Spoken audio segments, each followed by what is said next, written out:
Hi, my name is Lisa Dodson. I'm the developer of ATR, Always Throw Right. This is Harvey Ratner. He's a developer of sports programs for all sports, from lower levels to professional. And this is Christina Thorson. I'm a professional softball player for the Akron Racers. I've been playing for 20 years at all levels, and I've been coaching for 10 years for girls of all ages, and I've seen more than 20 girls get into college. We're going to talk about some drills for stretching, strengthening, and warming up.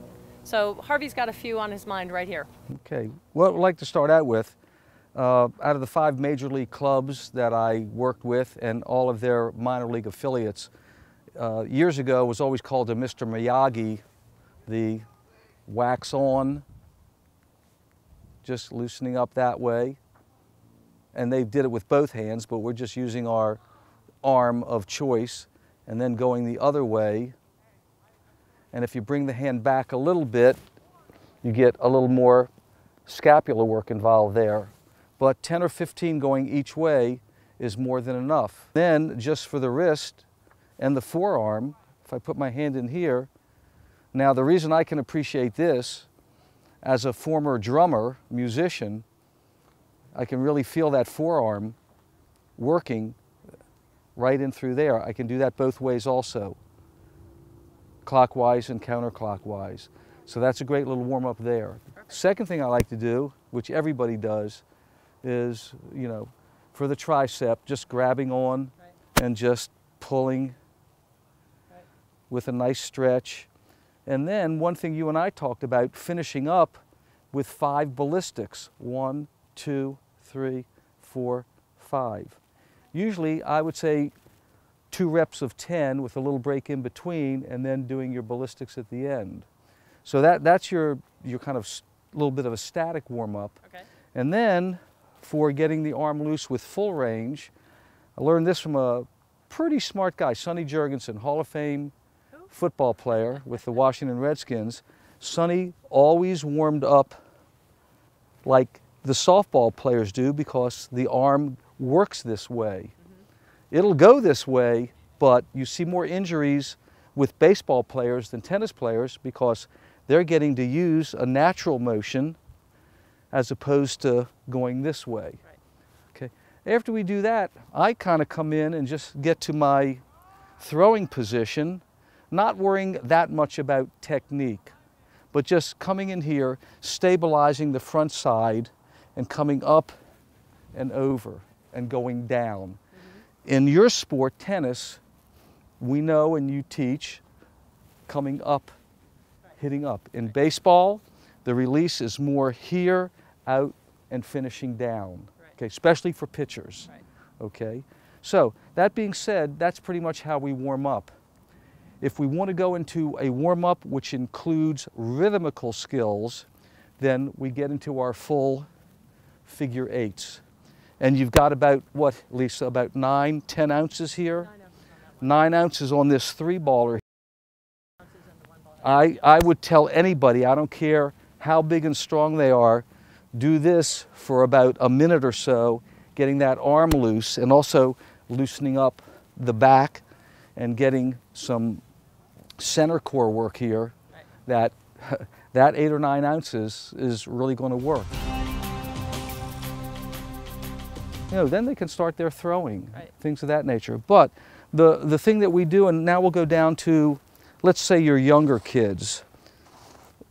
You get them down so they can appreciate center core work with a 1-ball, trying to get an appreciation of really getting a big turn on this front side and stabilizing and coming up and over. And we always talk about catching the ball here so it doesn't come and whack you in the back or the tush. So even for the little kids being up here, you'll see a lot of little kids throwing this way. Okay, and of course we know we have the dart throwers and we have the shot putters, this and that. We want the always throw right throwers in here, big turn, so I can feel this and this in here and coming over and then catching there. The feet at least as far, if not further apart than the shoulders, and still just the turn and the rotation and the throw and the catch. But still here, the big turn and then coming down over and catching it that way. we can always come back to the figure eights anytime you want, just because the thing I always think about, how does a guy throw a no-hitter on Monday and then on Thursday gets blown off the mound in 2 or 3 innings? He didn't really lose his technique per se. He lost rhythm. And the rhythm and timing then precipitates bad technique. Bad technique with a guy who just threw a no-hitter shouldn't fall apart in a couple of days. Right. Okay? We'll talk a little bit about in a few minutes about the different weights, and really leaving it up to the pitching coach as to what the day you pitch, then throwing long in your shutdown day, you know, what day would you be using certain weights. But a lot of coaches have their own views on that. But our outfielders are going to throw with a crossover. The crow hop is pretty well out of baseball for all intents and purposes because it takes too long to go up in the air and come down. So a lot of what they do is a step, a cross, and a throw. And of course, if you're trying to throw the ball 200 feet, you're not going to be throwing the same release point. But we've got a couple drills to talk about that, right? Sure. Especially with the styrofoam. So there again, incorporating good footwork, which is balance. Balance leads to timing. Is coming up cross, and throwing big there. Always catching it so it doesn't pop you there. Right. Your infielders are going to be, for those young kids that are watching, start getting in the habit of a slide step and throw. Right. Okay? Being in here, you catch that ball, boom, slide step and throw, as opposed to throwing long. So with your coaches, you get some ATRs out there, get the kids down there on their knees, standing up, throwing, and then getting into their footwork drills. Then you're building a complete throwing program from the ground up. One of the drills that I happen to like, some coaches yes, some coaches no, there is the towel drill. In my opinion, this is the 21st century answer to the towel drill. If you want to know what a towel drill is, you can go online and look at it. But it's basically taking a towel, coming up, throwing it, snapping it into somebody's hands, coming down like this, okay? I do like the stride 5, and I think we can take a second now and demonstrate stride 5, sure, especially for pitchers, okay? And then integrate that into our total program. You really want to come into the 21st century, instead of using a towel, for those of you that have seen it, I think you'll see using this. And Lisa, how many coaches did we talk to recently that talked about a whip motion? Yeah. Hello? Pretty much every one of them. Yeah, yeah, okay. They keep talking about trying to describe to their students that their arm needs to be whip-like. Yeah. And really, in a kinesthetic sport, we can't really show and tell people what to do. They really have to feel it. Yes. So this acts as the whip, and when you have a really nice loose grip on it, right, you automatically learn the kinesthetic chain. Okay, Lisa, let's talk about and get down to this stride 5 deal. Okay. Taking the towel drill, as we said, into the modern era, so to speak. So I come up on my rubber, I take my stride, stabilizing my front side. Now realizing normally I'm throwing downhill, but here again, you know, stabilize it, thumb in or tuck in out, like come up to here and take 1, 2, 3, 4, 5 steps. That's where you stand, that's your mark. All right. I come back to here, okay, and why don't you let the folks see that there's a 1, 2, 3, and 4 on there. They got it. As I'm working, I can work my way up or down whatever target, but as you know, with my background, which has to do somewhat with visual skills, now we have a target. It's not just 2 hands hitting with a towel. I'm trying to pick one of those 3 targets to hit. Okay. So for all intents and purposes, if you'll move more this way just a little bit, right there, I'm going to go somewhere hopefully for target number 1. So I'm going to come up, I'm going to get my stride to here, come into here, come up, get big, this is for pitcher, get big up into here and over, boom. And I think I did a pretty good job. okay? Yeah, excellent. Also, I'm sure the pitching coach, any pitching coach watches, is going to want to talk about after you hit it, the finish. I'm a big believer. With the Texas Rangers, we put a 2x4 down, which subordinates what we're doing here, and coming in and trying to finish across rather than falling off and not being able to field your position. Great, makes So sense. we want the folks watching to understand that portion of it also. Okay. So there again, stride 5, up, taking your stride, stabilizing the front side, coming up, getting big up into here, over, and then the finish.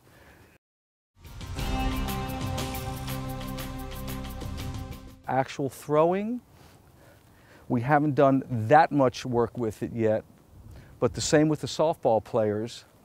There's probably something that can be said for coming in, coming up into here, and whether I'm trying to, you know, baseball or softball, coming up and being here and throwing, Right.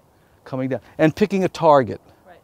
and just making sure I can hit that target. Right. So that So would be for outfielders as well. yeah, yeah. I say outfielders going to throw a little bit longer. Right. Okay, okay. Your pitchers are definitely going to be into here and coming up, and then coming down. Okay.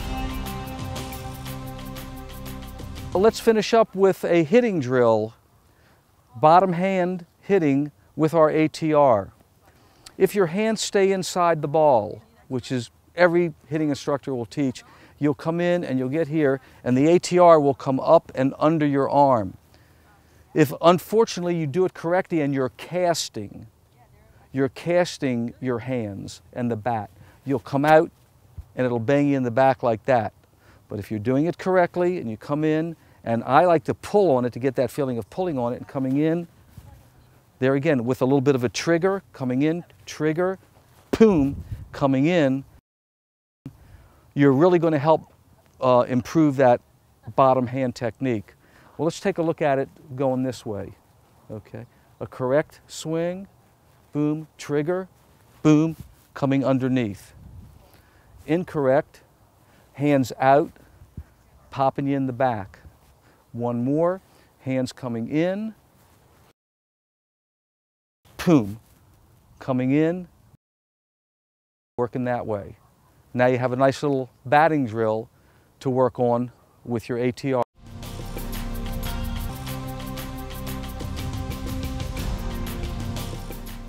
So what we're going to do is we're going to go over a couple of drills that we've come up with. The first one is a really good warm-up drill. It's going to get the arm moving, it's going to teach the arm to stay on line, and what the goal is to keep the ATR moving on the same line, on the power line, for the entire duration of the circle. And what we're going to do is we're going to do multiple circles to help warm up the shoulder.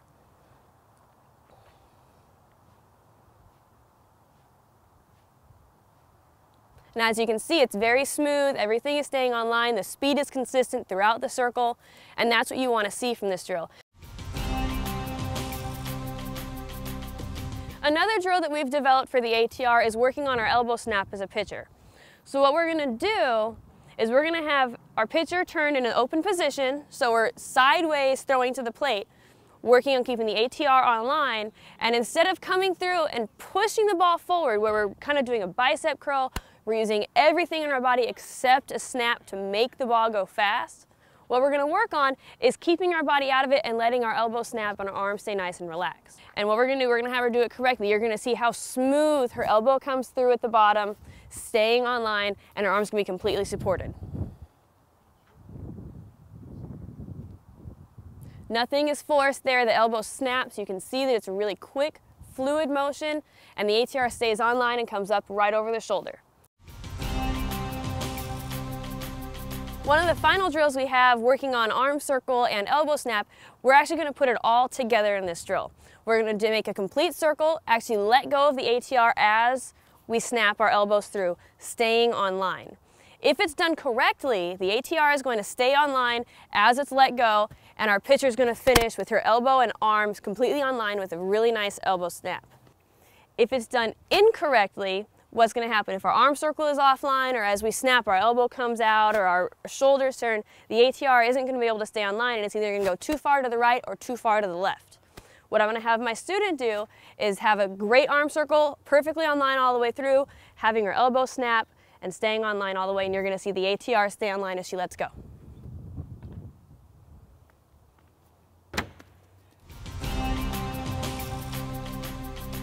The last drill that we've come up with so far for the ATR is actually going to work on our curveball spin. So what we want to do on our curveball is, if you think about throwing a frisbee coming underneath it, you're going to come through, you're going to kind of snap your thumb from in back to in front, coming around the ball and getting a nice tight outward rotation on the ball. What I'm going to have my student do is we're going to start right before our actual wrist snap, so we're going to start about 7 o'clock in our circle. Her thumb and the actual handle are going to be facing backwards when we start.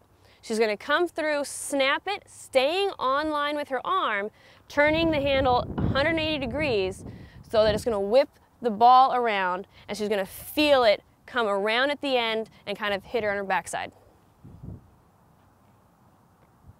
And you can see the path of the ball. It starts on line and it whips around at the last minute because her arm is staying on line. And you can see everything stays on line until the very end with that snap, and the ball's whipping around, and you can see how much curve she's going to get on her pitch. Good.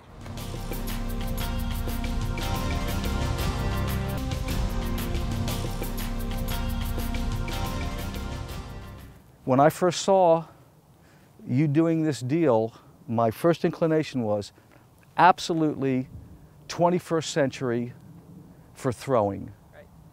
And of course, Christina Thorson has a whole package for softball. It's the same for the girls throwing right. softball, but for pitching, my belief, it's absolutely the best training device out there today. The ATR is for every throwing sport: baseball, softball, football, tennis, volleyball. On a rainy day, take it into your basement, into your garage, and throw as much as you want. If you really want to be a baseball player, you practice under all conditions. Check out the ATR at atrthrowright.com.